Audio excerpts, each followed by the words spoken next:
All right, so if you found yourself scrolling on Zillow really late at night, looking at these amazing houses, and you've been kind of thinking about becoming a homeowner, but you don't really know where to begin or how to even start, in this video, I'm going to be going over all the steps to buying a house from the beginning all the way to the end, and I'm going to be going over some amazing hacks that we've learned along the way to save our clients thousands of dollars. So make sure to stick around to the end of the video to learn more. And of course, before I get into all the details, if you are thinking about buying, obviously after you watch this video and you don't already have a realtor, send me a message. I would love to have an opportunity to earn your business. I'm a top producing realtor here in Northeast Arkansas, serving communities like Jonesboro, Brooklyn, Paragould, and surrounding cities. So again, all my information is down below if you need a realtor. So the first step whenever it comes to actually buying a house is not actually scrolling on Zillow. Ironically, we see this a lot actually, where people are talking with their family and friends, and they're downloading all these realtor apps and looking at houses. And Zillow and Realtor.com, this is the thing that I always tell people, is they have a bad tendency to show you all the things that you want, but not always the things that you can actually get. And what I mean by that is, you can dream all day long of owning this pretty new construction house in this brand new neighborhood, but then all of a sudden, whenever you go to talk to a lender later on, you find out that you actually don't make enough income, or maybe you have too much debt, or your credit score is not really where it needs to be, or the down payment process looks a little bit more tricky than what maybe you were led to believe, and all of a sudden, your expectations on that next house has unfortunately not been met. So we recommend that you start with actually talking to a realtor. The reason why that is because we are not just the people that are opening the doors for you. We are the people that are actually connecting you and guiding you throughout the entire process. So you're already watching this video, which is a good first step. Where I would recommend take you this next step though is talking with a lender, making sure that you do make enough income, making sure you don't have too much debt in your name, and also making sure that you can find a budget, find a price range of a home that you can begin to look around on the market or online whenever you're looking at properties. Which obviously leads me into my next step, is talking with an actual lender or loan officer. The reason why this is important is because, like I said, Zillow will kind of show you a vague estimated payments, but there's a lot more to these estimated payments that you're seeing online. And unfortunately, whenever it comes to the bottom line number, you're going to find that your payment might be a few $100s more than what it's showing online, because these companies are built and are in business to try to capture your information. That way they can sell it to other salespeople or even their own company. And so it's good to start with a realtor. Number one, you're already doing this. You're watching this video and perhaps you already know a realtor in your local market, or if you already have a realtor, that's fine too. Have that realtor connect you with a loan officer that they know and trust. And I tell people this all the time, and loan officers will tell you this as well. Obviously, everybody does business a little differently. Most of the time, though, loan officers are obviously going to offer different programs per their bank. But most of the time, your average, first-time home buyer house or loan rather with your XYZ loan officing company, whatever, they're all going to have about the same interest rates, the same closing costs, the same terms, right? What I like to look for in a loan officer whenever I'm considering, sending somebody's name to a client of mine is the way this lender communicates. I cannot tell you how many times it's been a Saturday at 6 o'clock at night, and we're having to do an inspection, and we're talking about certain numbers with the lender, or we're with the buyer, and we have to get some solid information from the lender to make sure we can move forward. But all of a sudden, the lender doesn't answer their phone for 3 days, and you as the realtor, you're under a time crunch with all these different documents and estimated like I said, time crunch wise with these contracts. Well, all of a sudden you find yourself struggling because you cannot move forward without the lender's permission on certain things, but yet they're not willing to answer their phone for 3 days. And so what I've been able to do in practice with my clients is the people that communicate get my business. The people that are willing to put forth some effort and go the extra mile with our clients are the people that we constantly send repeat clients back to, right? So that's another thing that obviously a realtor is going to be able to answer for you, is who are the people that know what they're doing and that communicate with their clients properly rather than just around business hours. Your lender is not only going to be able to answer and make sure that you can actually buy a home financially, they're going to look at your income, they're going to look at your debt, credit score, all that stuff, but they're also going to be able to line out an actual budget for you. That way you know the price range of a home that you're going to be able to stick around after your closing costs, your down payment, your monthly payments, your principal and interest, mortgage or mortgage insurance and taxes. After all those numbers are combined, what is your max dollar that you need to be around? And also they can run numbers as well. Like if you say, hey, I don't want to be above $1,400 in my mortgage payment, well, they'll be able to automatically calculate the numbers that you need to be at based on your debt to income, based on your interest rate, based on your numbers that you were qualified for. And obviously with that, they're going to be able to give you a pre-approval letter, which is valuable to bring to the houses that you're looking for, because that way it shows the seller like, hey, you're a motivated buyer. You've already got your finances in order with your lender, et cetera, et cetera. And part number 3 is kind of a 2B, if you will. And what I mean by that is understanding your loan options. If you know anything in real estate, you know that lending is very complex, and buying a house revolves around this world of getting the money from somebody. And fortunately, in 2026, there are tons of different options whenever it comes to buying a house. A lot of misconceptions nowadays is that you have to have 20% down or thousands and thousands of dollars to buy a house. Unfortunately, fortunately, that's not the case, but unfortunately, people just don't know that. There are so many people that would have bought a house 5 years ago if they knew what I'm about to tell you right now. With loan programs like FHA, USDA, and obviously conventional loan options, it makes it easier for people to buy a house and get in it sooner than later. Let's be honest, not a lot of people have 20% on a home laying around the house somewhere to find later on, right? With FHA, USDA loan options, which is just government-backed loans, they're government loans that are offered to certain buyers in North America. USDA loans offer the ability for buyers in certain markets, if they qualify, to actually bring $0 down for their down payment, right? Most loans out there have to have a down payment of some sort, but USDA is the one exception where you can actually get away with not putting any money down if for some reason you needed a place to live, but you don't have any money to spend on a down payment. This is a great option for you. FHA, of course, is another one where you can put down 3.5% down. And of course, there's pros and cons to everything. But if you're one of those people that just doesn't have 20% in the bank, which is 90% of people that are buying a house in 2026, a lot of times people often go for either USDA or FHA to be able to access the home now and capitalize later. And so, of course, then you've got your regular conventional loans that obviously allow for more flexibility on the lending side. You can put 5% down. You could put 10, 15% down if you wanted to. But there are options, and to break the myth, you do not have to have 20% or thousands of dollars in the bank to buy a house. And this is why step 3 is so important, because if you never talked with a lender, if you never spoke with a realtor, if you never spoke with a lender and understood your loan options, you might be thinking a misconception, which is I've got to have all this money before I can ever even look at houses. And fortunately, that's just not the case. All right, and step number 4 on this journey is to actually start looking at houses. Now, I tell all my buyers this up front. There is not a perfect house in terms of condition, location, price. And if you do find those, I want you to send them to me because I want access to them. Most of the time, what we find is that people have this misconception in their head that I've got to find this perfect house, that it's got to be, there's nothing wrong with it. It's in the perfect location at the perfect price range. And very, very few and far between do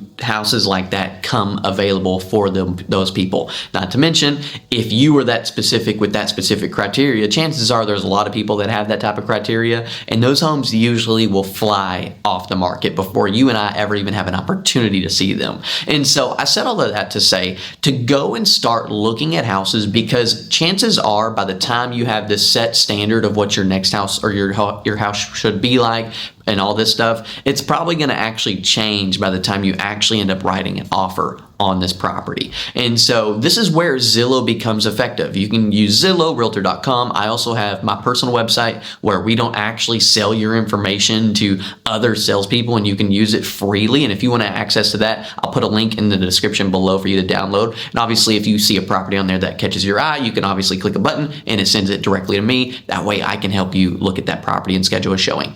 But anyways, I digress. My point, though, is to go ahead and start browsing online. Look at certain neighborhoods neighborhoods and locations and price ranges and also try to key in on the condition of the property. Now, fair warning here, be careful about what we call catfishing. There's some really, really good photographers out there, and thanks to AI nowadays, you can make a house that's listed for $200,000 and it needs to be around $100,000. You can make that house look like $300,000 worth because of artificial intelligence and beautiful photography. Usually if there's a house you want to go look at, I've already seen it or I've been watching it for a minute, and that's where I can kind of tell you, hey, is this going to be a waste of time to go look at, or is it worth our time to go schedule a showing and walk through? Because I cannot tell you how many times we've been catfished. Now, I said all that to say you have the right to be picky, you have the right to have standards and criteria, but obviously, like I said, most of our clients that end up buying a house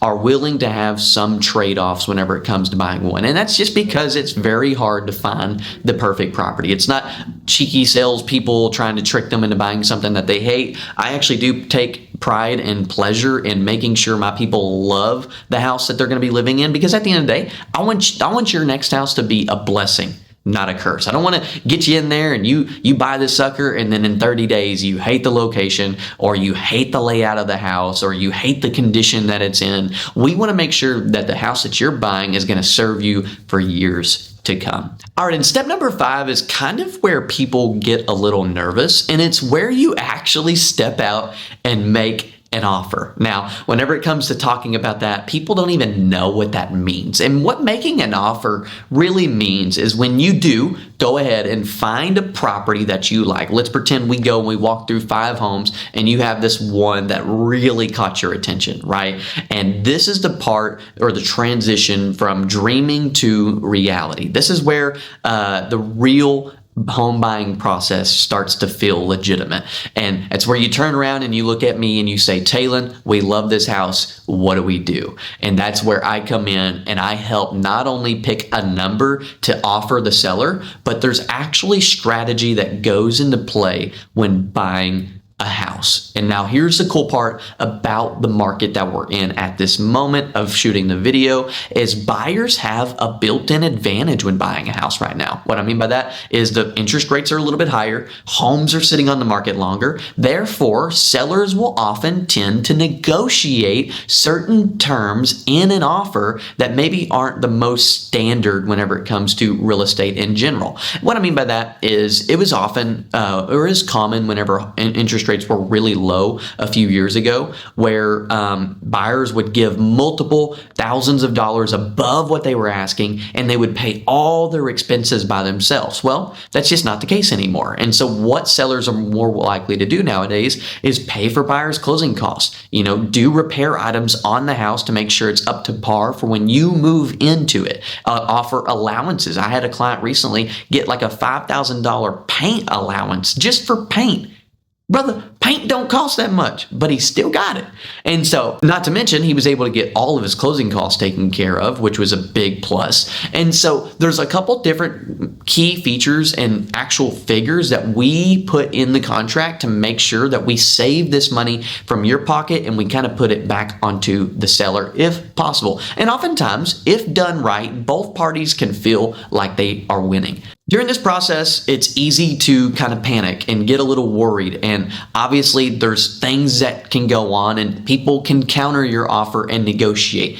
It's important that you don't think emotionally, but you think logically. You put pen to paper the numbers and make sure that you're not overpaying for a property and making sure you're not getting ripped off with the terms of the deal. You want to be able to have the right to, do what our next step is going to be, which is like an inspection period, and make sure that you're setting yourself up for success later on rather than just getting an offer accepted just for the sake of getting a house under contract. We don't want to do that. We want to protect your best interest, and obviously that's what we're supposed to do. And this is what leads me into step 6. Now let's pretend you put in an offer on a property and they accept the offer. This is where the real work really begins, and this is what we call the under contract period or the pending period. And usually this is about a 30 to 45 day window. It can vary, obviously, depending upon the terms of the deal. But usually whenever you find a house that you like and you put in an offer, it's going to be at about a 30 to 45 day window before you're actually able to close and actually buy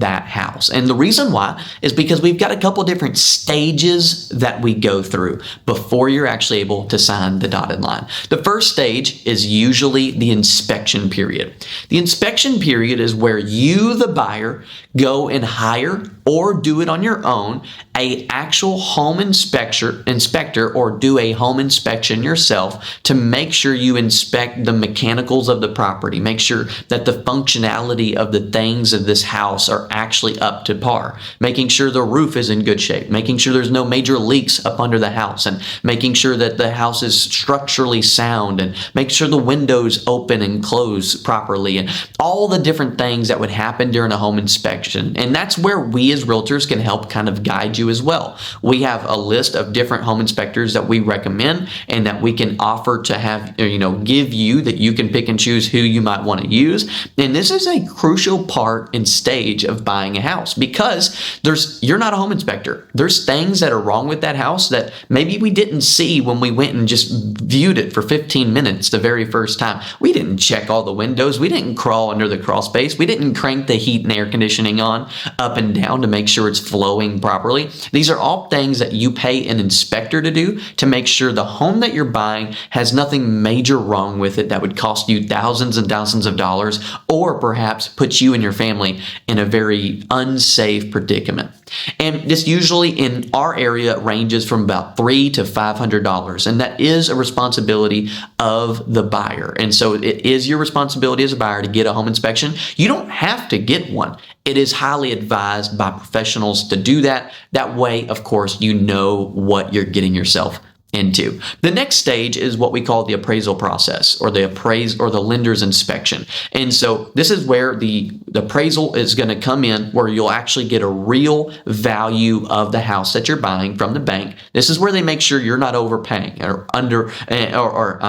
this is where they make sure that you're not actually overpaying for the property. Now, let me take a moment and say this. If you ever worry about overpaying for a property, let's pretend a house is listed at $200,000, and to get your closing costs and stuff paid, you give them $205,000, for example, to kind of bring them back down to their net number. Well, all of a sudden you start second guessing and you're like, well, what if I'm overpaying for this property? This is what this third stage of selling is for, which is the appraisal period, to make sure that you're not actually overpaying. So the bank's going to be able to give a value of that house. Let's pretend the value comes back at $210,000. Well, now all of a sudden you have $5,000 of built-in equity in this property. And now let's pretend the exact opposite happens. Let's pretend you're under contract at $205,000, but the house only comes back worth $200,000. Well, now all of a sudden you have to go back to the negotiating table and making sure that the value either comes down or you actually have to make up the difference, which I do not advise. And I'm sorry, I'm kind of a little scatterbrained on this, but let me go back to the inspection real quick. Let's pretend you do your inspection and there's some things that are wrong with this house. Like normal, I've had a best friend of mine bought a brand new house, and on the inspection there was like 35 things wrong with it. It happens on every house. There's not a perfect house. What we try to look for though is see some major things that are wrong with this property that's automatically going to cost my seller or my buyers a lot of money. And so at that point, let's pretend the HVAC just wasn't working properly. Well, what we can do during that process is actually negotiate and request that the seller gets that either repaired or taken care of by a licensed professional. And so that's what the inspection period is for. It's not just to find out the problems with it. It's to make sure that you and the seller can negotiate on what needs to happen with these items when you buy a house. Anyways, I wanted to mention that now that we're at the appraisal period, because that's also an important note. The same thing can happen on an appraisal. Loan options like FHA and USDA, they sometimes are a little pickier. And so there might be a piece of chipped vinyl siding that you maybe didn't even notice nor care about, but because it is a government loan, they are a little bit higher standard loans. So therefore, they might request require that vinyl siding to be replaced. Or I've seen a lot of different things per the type of loan that you're getting. Some types of loans are more picky. Some types of loans could really care less. It depends upon the type of loan that you're getting, but that's the third stage of buying a house. And the last step to buying a house is the closing day. Now, by this point, we've already made it through the hills and valleys of the home buying process. You filled out what seems to be hundreds of different types of documents between your lender and your realtor. You've submitted things from your bank and your CPA, and you've got your tax returns in to the lender.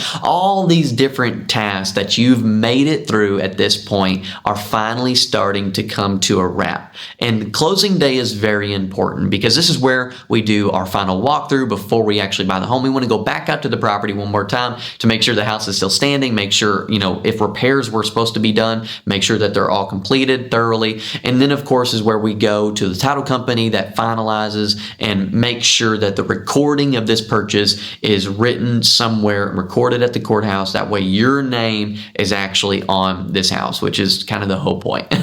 Then, of course, they're going to be sending you and doing a lot of different paperwork that day at the closing table. Obviously, your realtor is usually there along with a lender, where we are kind of there to kind of be some moral support for you. And obviously, we like to shoot some photos and videos of you at the house. That way we can celebrate on social media. You've probably seen some of those posts that we've done before. But this is where you get the keys. This is where you sign the deed, and all the legal documents are prepared at closing day. And what people don't expect when buying a house is the emotional roller coaster. One second you're going to feel like on cloud nine. The next second you're going to feel like you're walking through the valley of the shadow of death.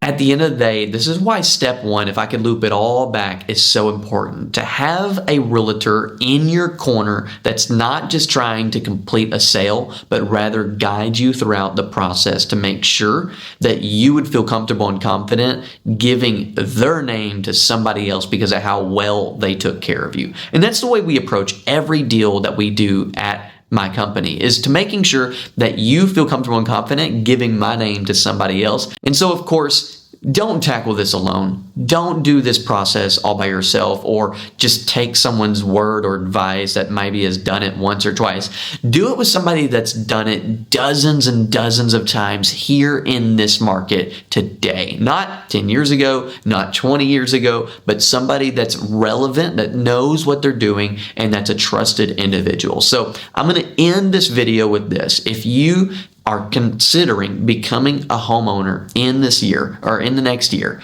and you don't know where to start, maybe hopefully with this video you kind of have a general idea from a 30,000 foot view of kind of what to expect and what the process looks like. So before you keep scrolling on Zillow, before you keep messaging, is this house available on Facebook Marketplace? Let's get together. Let's develop a program or a strategy that is tailored to your specific situation. And sometimes we find that it actually makes more sense to wait sometimes rather than move forward today. And so that's something that you might not be expecting, but sometimes due to unforeseen circumstances, that might be the best strategy. And so if you've been thinking about moving, all my information is down below. Of course, send me a message. I would love to have an opportunity to become your realtor here in Northeast Arkansas. And of course, if you like this video, make sure to leave a like, comment something that maybe you learned, and subscribe for more videos like this. My name is Talon here at Keller Williams Realty here in Northeast Arkansas.